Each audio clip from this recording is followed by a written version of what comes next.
감사합니다. 우리에게 은혜를 주셨습니다. 오늘 이 시간 성소로 들어가서 주의 말씀을 성령의 조명 아래 받아서 우리가 지성소 기도를 개인적으로 하고자 합니다.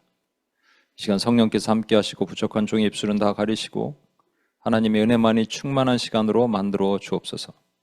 우리 구원하신 예수님의 이름으로 기도합니다. 아멘. 저는 오늘 여러분과 주님을 붙들라라는 말씀으로 같이 말씀을 나누도록 하겠습니다. 본문 말씀은 요한복음 20장 11절에서 18절입니다. 요한복음 20장 11절에서 18절 제가 읽겠습니다. 마리아는 무덤 밖에 서서 울고 있더니 울면서 구부려 무덤 안을 들여다보니 흰옷 입은 두 천사가 예수의 시체에 누웠던 곳에 하나는 머리편에 하나는 발편에 앉았더라. 천사들이 이르되 여자여 어찌하여 우느냐 이르되 사람들이 내 주님을 옮겨다가 어디 두었는지 내가 알지 못함이니이다. 이 말을 하고 뒤로 돌이켜 예수께서 서 계신 것을 보았으나 예수이신 줄을 알지 못하더라. 예수께서 이르시되 여자여 어찌하여 울며 누구를 찾느냐 하시니 마리아는 그가 동산지기인 줄 알고 이르되 주여 당신이 옮겼거든 어디 두었는지 내게 이르소서 그리하면 내가 가져가리이다. 예수께서 마리아야 하시거늘 마리아가 돌이켜 히브리 말로 라보니 하니 이는 선생님이라는 말이라. 예수께서 이르시되 나를 붙들지 말라. 내가 아직 아버지께로 올라가지 아니하노라. 너는 내 형제들에게 가서 이르되 내가 내 아버지 곧 너희 아버지 내 하나님 곧 너희 하나님께로 올라간다 하라 하시니 막달라 마리아가 가서 제자들에게 내가 주를 보았다 하고 또 주께서 자기에게 이렇게 말씀하셨다 이르니라. 여러분, 저는 우리가 기도를 아예 하지 않는 게 있고 기도를 하는데도 제대로 못하는 게 있는데 기도를 아예 하지 않지는 않는다고 생각이 들어요. 여기 계신 분들은 적어도. 그런데 꾸준하지 않게 기도하거나 기도를 조금 하다 포기하거나 어떤 이유 때문에 기도를 쉬거나 하는 것이 문제인 거죠. 그래도 괜찮은 것이 더 큰 문제고요. 근데 우리는 왜 그렇게 할까? 여러분 어떻게 생각하세요? 여기 병자가 있어요. 제가 기도를 해줍니다. 예수 이름으로 나을지어다. 그러면 끝나는 거 아니에요? 계속 기도해야 되나요? 낫게 하시옵소서 계속 나라 뭐 이렇게 해야 되나요? 유튜브에 보니까 그 치유 사역을 하시는 어떤 브라질에 계신 선교사님이 이렇게 막 누가 아프다 그러면은 딱 잡고 방언을 기도로 아라라라 하고 허이 났어 이렇게 얘기하더라고. 그러니까 도리어 이제 있는 치료받는 사람이 놀래 막 끝났어요 뭐 이런 표정으로 났다고 이렇게. 근데 어떤 의미에서는 그게 맞는 거 아니겠어요? 기도하면 믿음으로 나라 그런 건데. 저희 아버지가 꽤 오래된 전이죠. 미국으로 이제 오셨는데 배가 이렇게 아프시다 그래서 병원을 갔는데 병원에서는 신장 요로 결석일 가능성이 있다. 그래갖고 약을 먹고 주사도 맞고 그랬어요. 근데 계속 배가 아프신 거예요. 그래서 이 병원에 갔더니 이머전시에 갔더니 맹장이 이제 거의 터지기 일보 직전이었던 거죠. 그래서 수술을 하는데 제가 얼마나 걱정이 되겠습니까? 그래서 병원에서 화장실 기도할 곳이 마땅하게 없어서 화장실 그 바닥에서 기도하고 그리고 또 빈 곳을 찾아서 기도했습니다. 근데 뭐라고 기도했을까요? 근데 그때가 기억이 나요. 하나님 살려주세요. 하나님은 잘 수술 맞게 해주세요. 하게 해주세요. 이렇게 하잖아요. 근데 그걸 계속 반복하는 거예요. 제가 하나님 살려주세요. 하나님 낫게 해주세요. 하나님 아프지 않게 해주세요. 하나님 잘 수술하게 해주세요. 수술 잘 하게 해주세요. 계속 하는 것은 그렇게 해야 되는 건가요? 아니면 하나님 수술 잘 하게 해주세요. 이렇게 그렇게 끝나야 되나요? 여러분은 어떻게 생각하세요?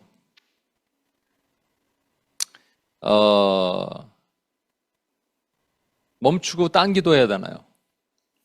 다니엘 요즘 얘기는 계속하고 있는데 다니엘이 말씀드렸죠. 다니엘이 하나님의 그 환상을 생각하고 그것을 놓고 고민하면서 그 전에 이제 있었던 일은 지금 돌아갔단 말이에요. 고토로 돌아가서 거기서 막 성전을 건축하고 막 그럴 거라고 기대했는데 가서 뭐 성전 시작하지도 많고 뭐 시작하자마자 이제 어려움을 당했다는 얘기 듣는 거예요. 그래서 너무 속이 상한 거예요, 다니엘이. 우리도 이제 여러분 고국에 있는 소식들 들으면 속상한 일들이 많이 있잖아요. 근데 다니엘은 기도를 시작합니다. 그러니까 기도를 시작하자마자 사실은 가브리엘이 다니엘에게 뭔가 비밀을 알려주려고 오는데 이 페르시아 바사 국군이 막고 있어서 21일 동안 못 와요. 그러다가 마지막 21일째 이제 미가엘이 와서 도와줬더라 이렇게 얘기하는 거잖아요. 참 어찌 보면 웃긴 얘기죠. 하나님이 야 바사 국군이 뭐 바퀴벌레들이 모여 있는데 바람 한번 F킬러 한번 확 뿌리시면 그냥 다 떠나가는 건데 그거 뭘 그래갖고 이렇게 모든 것처럼 하시고 뭐 미가엘이 와서 도와주고 이렇게 했을까? 그거 지난번에 말씀드렸죠. 두 가지 의미가 있다고. 저와 여러분이 기도할 때는 이게 진짜 중요한 기도라면 원수가 절대로 내버려두지 않습니다. 방해를 합니다. 아무리 방해를 해도 하나님이 그냥 쓸어버리시면 되잖아요. 근데 두 번째 의미가 뭐라고요? 하나님은 그 기간 동안에 작정한 기간 동안의 기도를 듣기를 원하시는 거예요. 그러니까 하나님이 가장 좋아하시는 것은 우리의 기도를 들으시는 거예요. 다니엘은 근데 컵이 이렇게 조금 머그잔 정도 됐어요. 21일. 그런데 저는 난 항아리야. 어떤 분들은 드럼통이야. 예? 그 아파트에 보면 물탱크 있죠? 그런 분들도 있어요. 그러니까 그게 힘든 거죠. 그러니까 어떨 때는 막 이거 계속 반복해서 기도해야 되는 건가? 이걸 해야 되나? 그러다가 포기하기도 하고 또 그렇게 돼요. 그러니까 우리가 기도를 포기하는 여러 가지 이유가 있습니다. 기도를 열심히 했던 분들이 요즘 또 그 여러 가지 어지러운 정세 이런 거 때문에 그냥 기도할 힘조차 없다고 다니엘이 막 푹 쓰러지잖아요. 기절하잖아요. 그런 것처럼 아유 기도할 힘조차 없다 그런 분들도 있어요. 제 주변에. 여러분 가운데도 있을 수 있어요. 그럼 우리는 어떻게 해야 되느냐? 그것에 대해서 오늘 본문 말씀을 통해서 같이 얘기를 좀 나눠보자 합니다. 오늘 본문은 여러분 잘 아시는 것처럼 예수님 부활하셨어요. 부활하셨을 때 요한복음에 보면 막달라 마리아만 가는 것 같지만 이 마가복음에 보면 세 명이 갑니다. 막달라 마리아와 야고보의 어머니 마리아와 살로메 이 세 명의 여인이 예수님 무덤에 가요. 무덤 문은 막혀 있는데 왜 가는 거예요? 여러분 이게 참 놀라운 믿음이에요. 만약에 안 갔으면 예수님의 부활을 못 봤다는 거예요. 어떻게 되든 뭐 무덤 문을 돌을 굴려달라 그러든 뭐 하든 간청하려고 간 거죠. 그러니까 세상과 충돌하는 거예요. 사실은 우리 아무것도 안 하면 안 되는 거죠. 그래서 뭔가 우리가 거기서 나타나야 돼요. 드러나야 돼요. 근데 거기서 천사를 보는데 예수님의 무덤에 예수님이 안 계시고 천사들이 제자들에게 이것을 알리라 그래서 가서 알리죠. 그랬더니 이제 베드로와 요한이 뛰어오죠.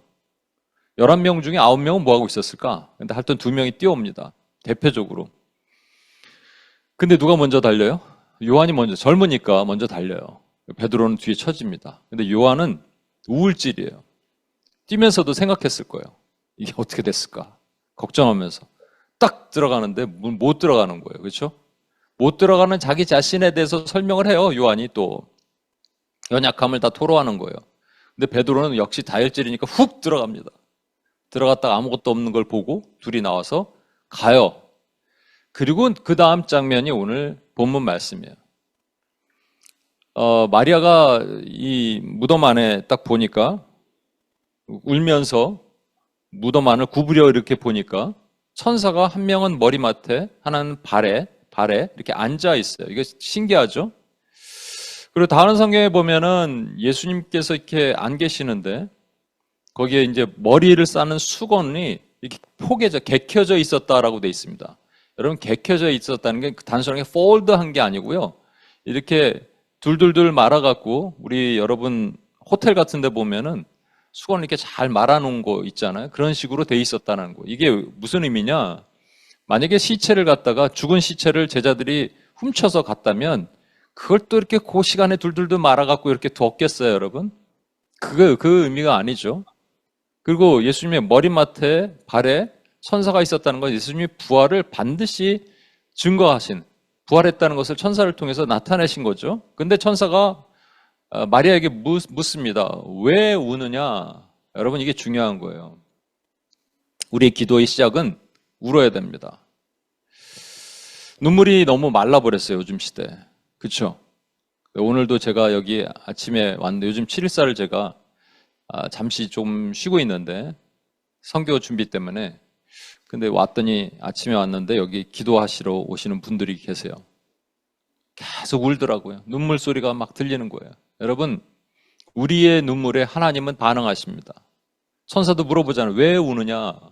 그죠? 이 말을 하고 나서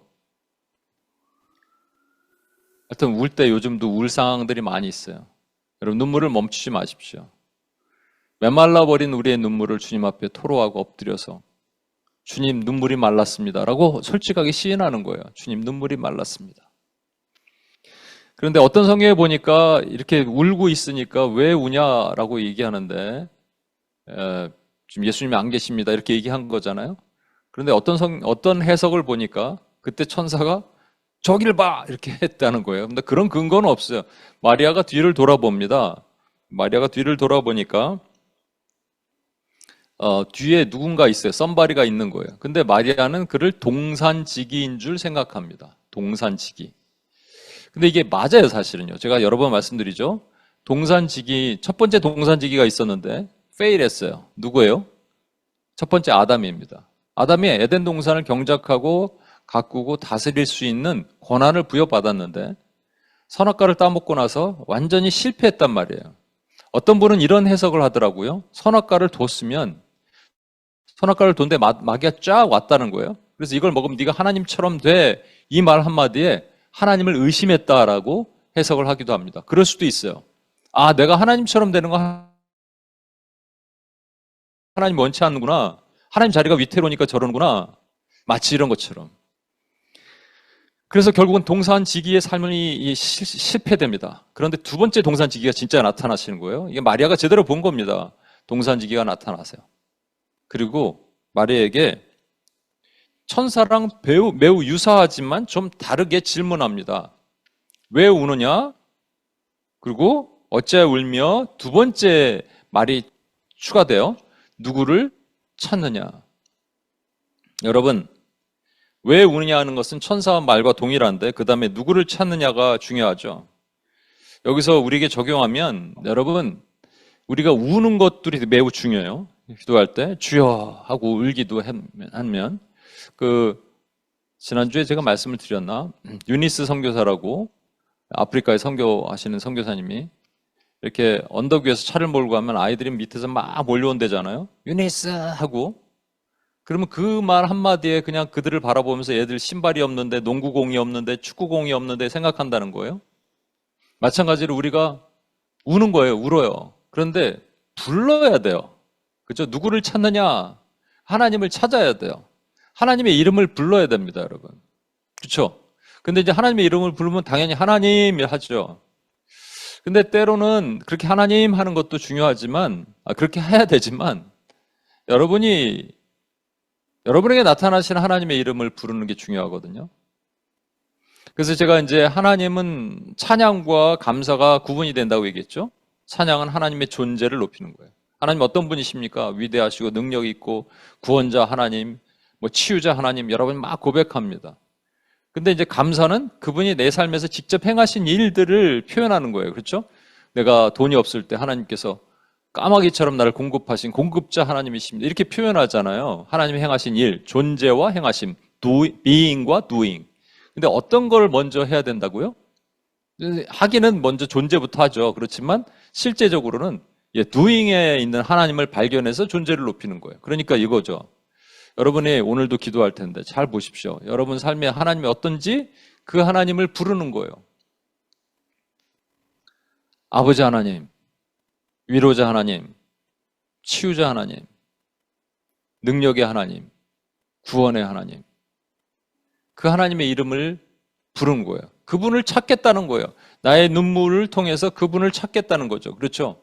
그것을 통해서 주님이 반응하십니다. 그 다음에 이렇게 얘기를 하니까 그 여자가 울며 찾고 있으니까 이제 마리아는 동산직인 줄 알고 주여 당신이 옮겼거든 어디 두었는지 내게 이르소서 그리하면 내가 가져가리이다. 본인이 누구를 찾는지 얘기하고 있는 거예요. 잘못 찾고 있지만 그때 예수님이 뭐라 그러시냐면 마리아야 라고 합니다. 순간 놀라운 일이 벌어져요.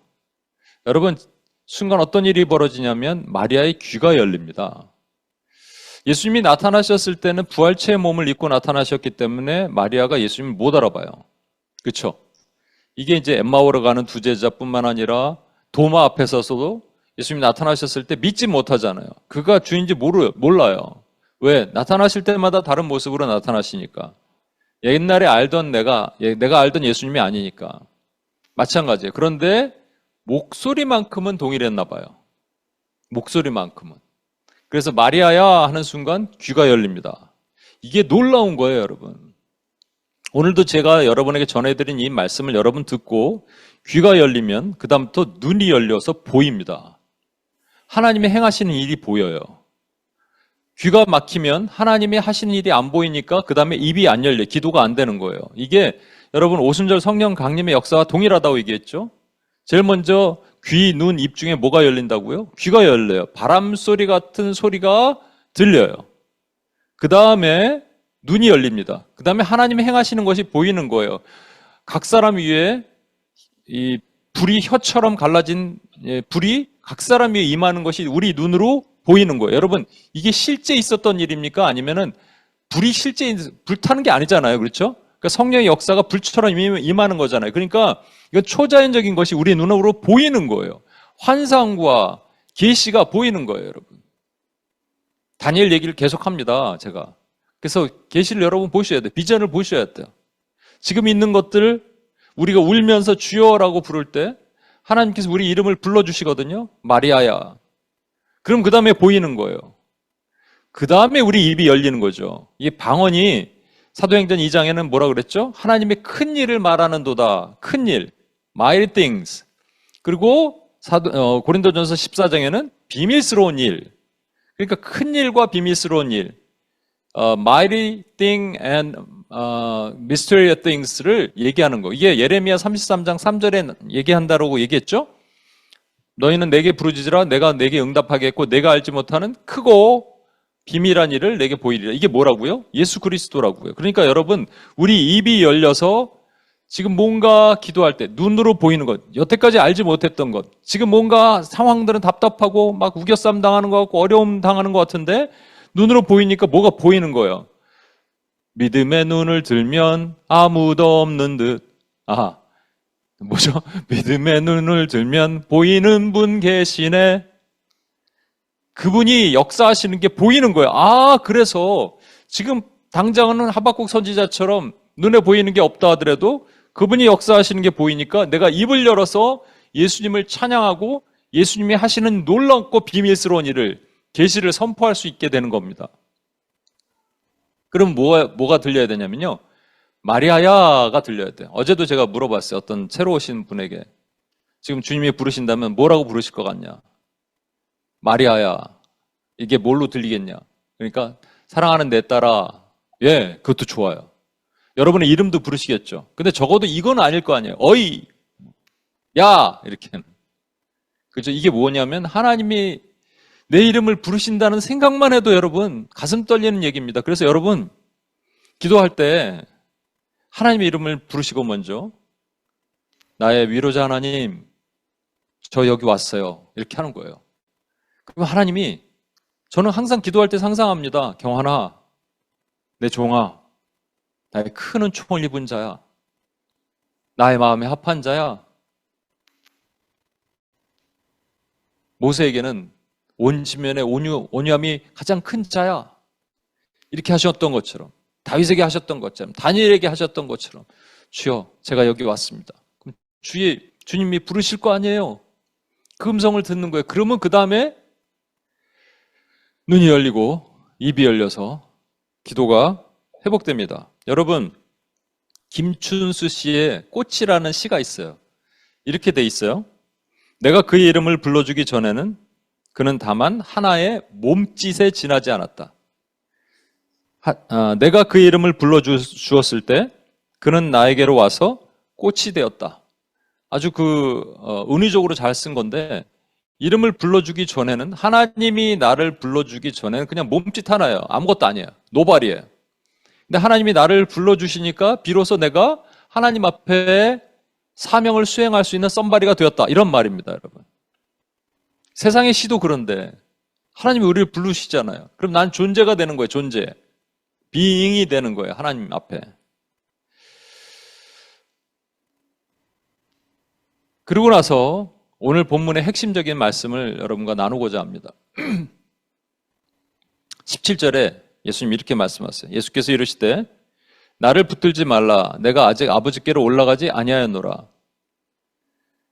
너는 내 형제들에게 가서 내가 내 아버지 곧 너희 아버지 내 하나님 곧 너희 하나님께 올라간다 하라 하시니, 여기서 붙들지 말라라고 그러셨는데, 붙들지 말라가 이 성경에는 do not hold on to me 라고 되어 있는데, 어떤 성경에는 do not cling to me 라고 하기도 하였어요. 또 어떤 성경에 킹제임스 같은 게 do not touch me 이렇게 했는데, 이게 이 헬라어가 하프토마이라는 이 동사가 touch라는 것도 있고요. 또 붙들다, get hold on to me 이런 말도 있어요. 그 다음에 cling 하다는 말도 있습니다. 꽉 붙들다, 붙잡아 붙들다 이런 거잖아요. 근데 보편적인 성경들은 대부분, 영어 성경은 전부 꽉 붙들다라는 것으로 해석을 했고, 한국말도 붙들다로 했어요. 터치가 아니에요. 이 근거는 뭐냐면 마태복음 28장의 병행 구절에 보면 이미 이 여인들이 예수님이 마리아야 하는 순간 눈이 열리죠. 귀가 열리면서 눈이 열리면서 예수님인지 깨닫고 예수님 발을 붙잡습니다. 붙잡았기 때문에 나를 붙들지 말라라는 것이 터치하지 마, 나 건들지 마 이런 게 하는 게 아닌 거예요. 그럼 뭔가 다른 의미가 있겠죠. 그러니까 이걸 왜 말씀하셨을까, 몇 가지 해석들을 한번 보도록 하겠습니다. 첫 번째는 아까 말한 대로 이런 해석들도 있어요. 날 붙들지 마, 나는 거룩한데, 부활체의 몸인데 니는 더럽잖아, 나 붙들지 마, 이렇게 했다라는 건데, 그게 아까 말씀드린 대로 먼저 터치했기 때문에 그런 것은 말이 되지 않아요. 두 번째, 나를 붙들지 마란 말은 내가 앞으로 40일 동안 여기 있을 건데 시간 충분하다? 그러니까 나중에 만나자. 그런 거 있잖아요. 한국 많은 사람들이 거짓말하는 넘버원이 밥 한번 먹어요 이거. 언젠가 한번 봐 이런 것처럼 하셨다. 아직 시간 충분하니까 지금 붙들지 마 라고 했다는 그런 좀 슬픈 해석도 있습니다. 세 번째는 뭐냐면, 지금 마리아가 예수님을 붙들려고 그랬을 때 나는 성육신 했을 때, 이제 이 땅에 부활하기 전에 너희와 함께 있었던 그 예수가 아니야. 그러니까 나를 붙들지 마라는 것은 네가 알던 그 예수가 아니야. 네가 알던 그 모습으로 나를 붙들지 마라고 해석을 했다라는 거예요. 그렇게 했다고 해석하는 거예요. 그것도 있을 수 있는데 그것도 참 어려운 해석인 것 같고, 네 번째가 가장 많습니다. 뭐냐면 내가 아버지께로 아직 올라가지 않았다라는 것이기 때문에 예수님이 일단 아버지께로 올라가서 뵙고 내려올 거다. 그럼 그 다음부터 내가 너희와 함께 있을 거야 라는 거예요. 그럼 여기에는 문제가 하나 생깁니다. 뭐냐면, 그럼 예수님이 죽으시고 3일 동안에 뭘 하셨냐는 거예요. 아직 올라가지 않으셨다며요. 그러니까 뭘 하셨냐는 거예요. 그럼 이 땅에서 어디 계셨어요? 이것에 대해서 베드로전서 3장 19절에 보면 이런 말씀이 있어요. 그가 또한 영으로 가서 옥에 있는 영들에게 선포하시니라. 옥에 있는 영들에게 선포하시니라 라는 거예요. 그러니까 이것을 많은 분들이 이렇게 해석합니다. 예수님이 3일 동안에 지옥을 가셨다는 거예요. 지옥을 가셔서 지옥에서 아직 그래도 가능성이 있는 놈들이 있을 거 아니에요. 그들에게 복음을 전하신 거예요. 주 예수를 믿으라, 그리하면 너와 내 집이 구원을 얻으리라. 여러분, 그러면 거기서 그걸 싫어요 이럴 사람이 누가 있겠어요?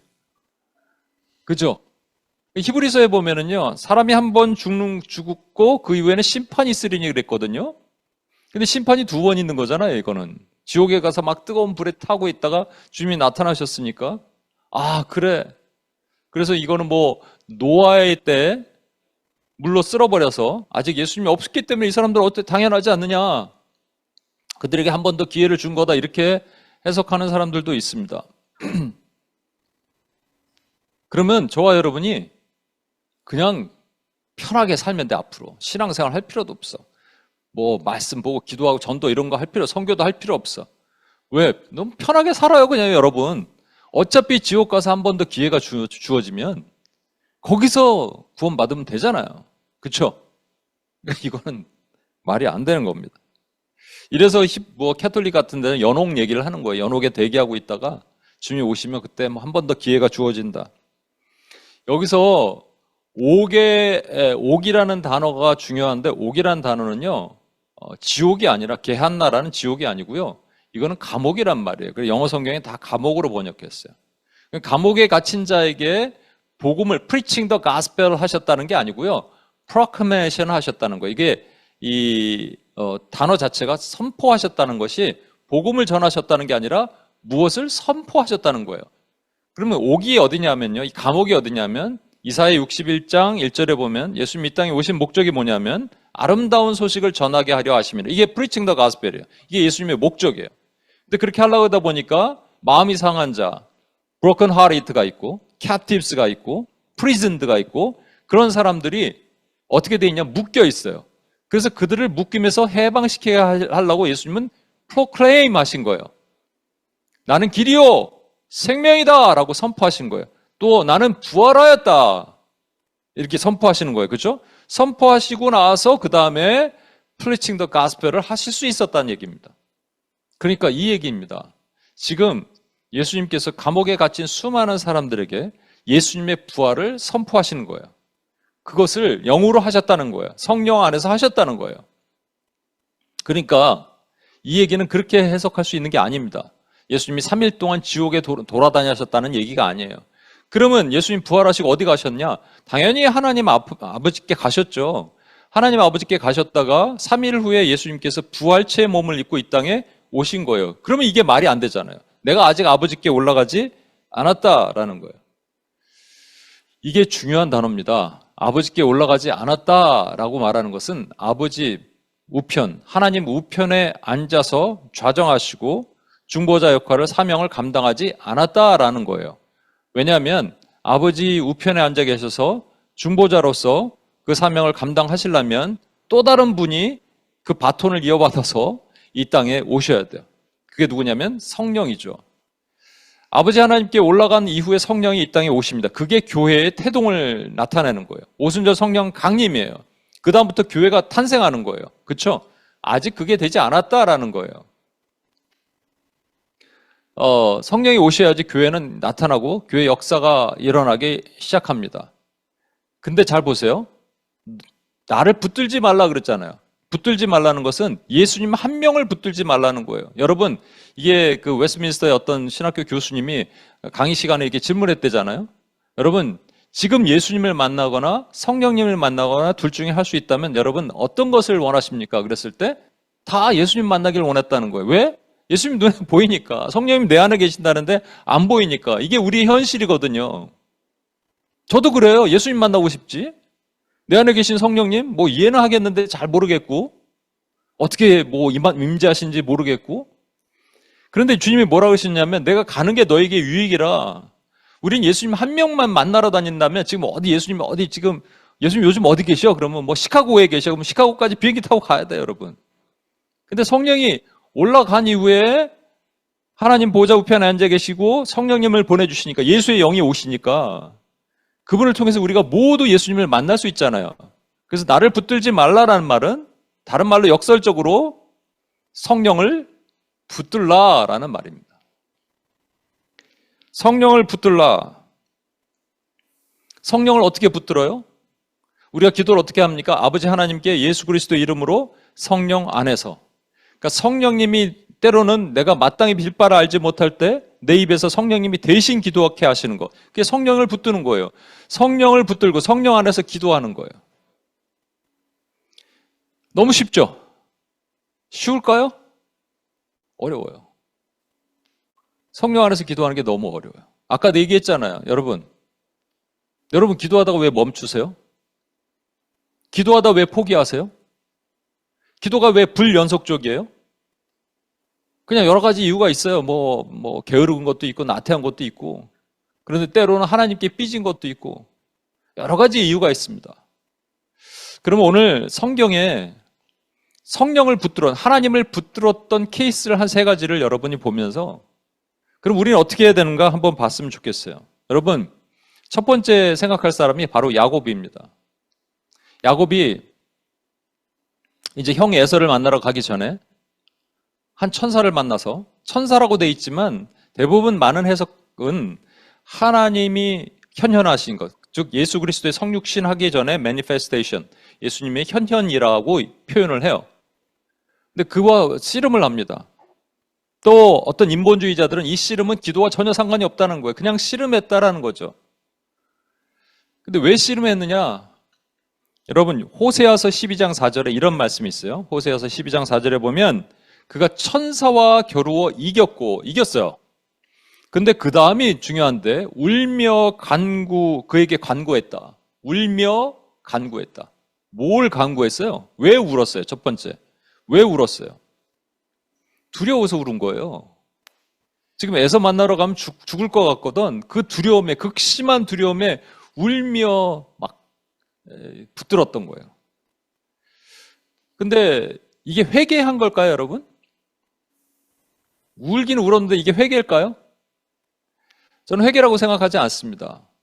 동일하게 회개하지 않았는데 어떤 사람은, 야곱은 회개하지도 않았어요. 근데 하나님께서 그에게 복을 주세요. 축복하세요. 똑같이 울었던 사람이 있어요. 그게 에서예요. 에서는 히브리서 12장 17절에 이런 말씀이 있어요. 너희가 아는 바와 같이 그가 그 후에 축복을 이어받으려고, 그러니까 동생이 먼저 축복받고 나서 아버지 이삭에게 자꾸 얘기하는 겁니다. 남은 복이 있을 거 아닙니까? 울었다는 거예요. 축복을 이어받으려고 눈물을 흘리며 구하되 버린 바가 되어 회개할 기회를 얻지 못하였다. 그러니까 회개가 아니죠. 야곱도 회개가 아니에요. 이거는요. 그냥 두려워서 우는 거예요. 여러분 너무 두려우면 울잖아요. 그런데 에서는 버림받고 야곱은 하나님께 취한 바 됐다는, 전적으로 하나님에 의해서 결정된 겁니다. 여러분, 두려움은 뭐의 부재라고요? 하나님의 부재예요. 그렇죠? 하나님의 임재 가운데는 같은 fear지만 경외, 레버런스가 있다고요. 그럼 여러분 잘 보세요. 지금 두려워요. 왜 두려워요? 하나님의 부재로 인해서 두려워요. 근데 누구랑 씨름하고 있어요? 하나님과 씨름하고 있어요. 하나님을 붙들고 있다고요. 그럼 씨름하지 말고 그냥 껴안아야지. 껴안으면 되는 거예요, 여러분. 아니, 말이 안 되는 거 아니에요? 하나님이 없어서 두려워야 되는데 하나님이 있잖아요, 눈앞에. 그러니까 하나님을 보지 못하는 거예요. 이걸 우리에게 적용해 볼까요? 우리 왜 기도 못해요? 왜 중간에 포기해? 왜 성령님을 붙들지 못해요? 성령님이 계신데 보지 못하니까 두려운 거예요. 어제 새롭게 오신 한 지체가 나와서 얘기했어요. 지금 자신의 삶 앞에 있는 여러 가지가 보이지 않아서 두렵다는 거예요. 얘 보이지 않아요. 근데 믿음의 눈을 들면 보이는 분 계시네. 그렇죠? 그러니까 말이 안 되는 거예요. 주님이 나와 지금 씨름하고 계시는데 내가 안 보인다는 거예요. 그래서 성령을 놓는 거예요. 붙들지 않고 놓는 거예요. 기도를 하다가 포기하는 거예요. 아니에요. 주님 계시다니까. 그러니까 여러분 잘 보세요. 두려움의 본질은 뭐냐? 하나님의 부재인데, 이미 주님이 내 기도를 들으시고 나와 함께 계신데 하나님이 안 계시다고 생각하고 포기하는 거예요. 그런데 잘 보십시오. 그러면 하나님이, 천사가 야곱과 씨름을 하다가, 천사든 뭐 예수님이시든 씨름하다가 그냥 탁 환답변을 치고 가버리시면 됩니다. 얘는 뭐 자기 고집도 꺾지 않고 뭐 두려움에 지금 계속 떨고 있네. 근데 이게 다니엘의 기도랑 똑같아요. 하나님께서 새벽까지, 동이 틀 때까지 야곱의 그 간구를 들으시는 거예요, 사실은. 붙들고 계신 게 야곱이 붙든 것 같지만 하나님이 붙드시는 거예요. 때로는 저와 여러분이 성령 안에서 붙들고 있다가 포기하려고 그럴 때 다시 붙잡게 하시는 것은 우리가 하는 게 아니라 하나님이 하시는 겁니다. 믿으십니까, 여러분? 두 번째로는요, 이런 사람도 있어요. 수로보니게 여인이에요. 헬라인이에요. 수로보니게 헬라인이라고 많은 사람들은 또 지식인일 거다 이렇게 생각합니다. 근데 그 딸이 귀신 들렸어요. 예수님께 와서 고쳐달라 그럽니다. 근데 예수님이 이런 표현을 쓰세요. 자녀로 먼저 배불게 먹게 할지니 자녀의 떡을 취하여 개들에게 던짐이 마땅하지 않다. 자녀의 떡이 있는데 떡을 개한테도 안 주겠다는 거예요. 그러니까 너는 뭐라는 거예요? 개다 너는, 이런 거예요. 와, 엄청난 수치심과 엄청난 거절감과 엄청난 상실감, 그죠? 이걸 경험하고 그냥 떠나버리면 됩니다. 이게 뭐냐면 이 여인이 겪어왔던 것이 뭐겠어요? 오랫동안 기도했는데 이 딸이 안 바뀌는 거예요. 방법은 없어요. 근데 예수님께 온 거예요. 근데 거기서 오는 것, 그 깊은 절망, 낙심, 내가 기도했는데 기도가 이루어지지 않는 그 상황들, 절망과 낙심이 있으면 여러분 성령님을 못 붙들어요. 절망이 있는데 내 뜻대로 안 되는데 계속 붙들고 있다 그러면 정말 대단한 사람들입니다. 저 같은 경우는 이걸 근데 어떻게 적용했냐면, 여러분에게 각자 적용이 다를 거예요. 근데 저한테 적용하는 것은 이 변하지 않는 이 제자들의 모습 보면서 제 안에 절망이 있을까요, 없을까요? 절망 있어요. 이 UPS든 섬기는 교회든 이게 하나님, 이게 좀 뭔가 드라마틱한 부흥과 이런 것들이 있는데 그게 없어. 그럼 제 안에 절망이 있죠. 낙심이 있죠. 절망과 낙심 가운데 더 기도하고 싶다 이런 마음이 들까요? 아니면 그냥 포기하고 싶은 마음이 들까요? 포기하고 싶은 마음이 드는 게 지극히 당연한 거예요. 그런데 여러분, 놀라운 사실은 이 여인에게 너는 개야 라고 하셨을 때 여인이 뭐라 그런 줄 아세요? 주여 올소이다마는 상 아래 개들도 아이들의 먹던 부스러기를 먹나이다. 많은 분들의 해석은 이 여인이 그 예수님의 모멸감을 다 견뎠다. 그래서 우린 모멸감을 견뎌야 된다. 그런 것도 있을 수 있겠지만 이 여인 스스로가 뭐라 그런 거예요? 자신은 개라 그런 겁니다. 이게 잘 보십시오. 개는 절대로 역사를 행할 수 없어요. 누가 행하는 거예요? 주인이 행하는 거예요. 그죠? 하나님이 행하시는 거예요. 저와 여러분이 뭘 하다가 안 된다 그러면 그때 놔요. 낙심이 오고 절망이 오면 성령님을 놔요. 근데 왜 놓냐? 내가 해봤거든. 이런 표현 저도 가끔 어제도 어머니랑 차를 타고 UPS 가면서 그런 얘기 했어요. 해볼 거 다 해봤어요. 제 입에서 막 이런 죄스러운 얘기가 나오더라고요. 해볼 거 다 해봤어요. 이건 죄입니다, 여러분. 그리고 바로 회개했어요. 이건 뭐냐면요, 내가 하나님인 거예요. 내가 주인인 거예요. 나는 개입니다 라고 할 때, 나는 아무것도 할 수 없습니다 라고 할 때 하나님의 역사가 일어나는 겁니다, 여러분. 그죠? 그렇게 고백하시길 바랍니다, 여러분. 오늘 그렇게 고백하는 하나님의 종들이 되길 축복합니다. 마지막으로 세 번째 케이스는, 여러분, 모세가 산에 올라가서 손을 들 때 여호수아가 전쟁을 벌입니다. 손을 내리면 지고 손을 올리면 이깁니다.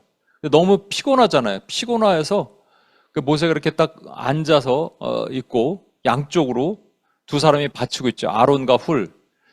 성경적으로 아론은 모세보다 3살이 많고 훌은 미리암의 남편일 가능성이 있다고 합니다. 그럼 모세보다 나이 많은 거예요. 이 나이 많은 사람들이 팔을 붙들고 있는 거 얼마나 힘든 줄 아십니까, 여러분? 근데 사실 모세는 예수 그리스도를 모형해요. 예수님의 팔을 붙들고 있는 거예요. 붙드는 거예요. 성령님을 붙드는 거예요. 그렇죠? 그런데 이 사건이 왜 일어났냐는 거예요. 왜 아말렉의 전쟁이 일어났느냐? 이스라엘 백성들이 물이 없어요. 물이 없어요. 보이는 열매가 없어요. 나타나는 게 없어요. 그러니까 그들이 도대체 하나님이 여기 계신가 안 계신가, 이걸 시험이라고 표현한 거예요. 하나님이 여기 계신가 안 계신가.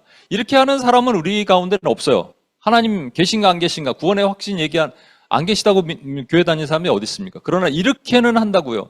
도대체 내 기도를 들으시나 안 들으시나. 그때 원수는 공격해 옵니다. 아말렉의 영이 여러분을 치는 거예요. 주님은 하늘에서 그걸 보시고 우리를 위해 대신 중보하시는 거예요. 그때 저와 여러분이 예수님의 팔을 붙들듯이 성령님을 붙들어야 돼요. 근데 왜 못 붙드냐? 이게 영적 전쟁이거든요. 그죠? 영적 전쟁이잖아요. 그럼 왜 못 붙드냐? 우리 안에 우리가 기도를 했는데, 마치 하나님 나를 외면하시는 것 같은 거예요. 여기 안 계신 것 같은 거예요. 내 기도는 소용이 없는 것 같은 거예요. 그죠? 이때 우리는 성령님을 놔버려요. 거기 혹시 뮤트 해주실래요? 잡음이 들리네. 성령님을 놔버린 것 같은 거예요. 그러면 이게 아무것도 못합니다. 정리해 보겠습니다. 시간이 좀 촉박하니까 정리해 볼게요. 여러분 잘 보세요. 나를 붙들지 말라. 내가 아버지께 아직 올라가지 아니하노라. 다시 해석을 하면 내가 아버지께 올라가면 성령님이 올 텐데 너희는 성령님을 붙들어라. 기도하라 성령 안에서 라는 거예요. 그런데 왜 못한다고요? 첫 번째, 야곱처럼 두려워요. 두려우면 더 붙들어야죠. 근데 이 주님이 계신데도 불구하고 안 계시다고 생각하니까 두려운 거예요. 우리 기도 들으신다니까요. 듣고 계신다니까요. 시작할 때 이미 하나님은 응답하시기로 작정하셨다니까요. 두 번째, 수르보니게 여인처럼 내가 뭘 한다고요, 여러분이? 아니, 우린 개예요. 하나님 앞에 주님 저는 똥입니다. 아무것도 못합니다. 주님이 하십니다라고 하면 우리는 주님을 붙들 수 있는데 내가 뭔가를 해봤는데 안 됩니다라고 얘기하면 주님을 못 붙드는 거예요. 세 번째로 영적 전쟁. 이 전쟁이잖아요. 이 땅의 모든 것이 전쟁이잖아요. 근데 전쟁의 이유가 뭐라고요? 내가 약해진 거예요. 하나님이 내 기도 안 들으시는 것 같은 거야. 짜증도 나고 삐지기도 하고 그 순간 우리는 공격받는 거예요. 그때 우리는 다시 주님의 손을 붙드는 거예요. 성령의 손을 붙드는 거예요. 그러면 다시 주님이 승리케 하시는 거예요. 우리가 붙들고 있는 순간은 모세가 이겼다니까요, 여러분. 손을 놓는 순간 팔을 내리면 지는 거예요. 그럼 이걸 아시고 믿음으로 나가길 소망합니다. 죄송합니다. 시간이 많이 갔는데 45분까지 우리 기도하기를 소망합니다. 하나님 아버지 감사합니다. 하나님 우리가 드리는 이 기도를 받으시옵소서. 성령님을 붙들고 우리가 죽기까지 감당하길 원합니다. 우리 기도가 막히지 않게 해 주옵소서. 하나님 끝까지 모든 두려움, 나의 모든 상함, 절망, 낙심 그리고 원수에 오는 모든 공격으로부터 성령님을 붙들어 이기고 승리하는 하나님의 종들이 되게 도와주옵소서. 우리 구원하신 예수님의 이름으로 기도합니다. 아멘. 이 시간에는 우리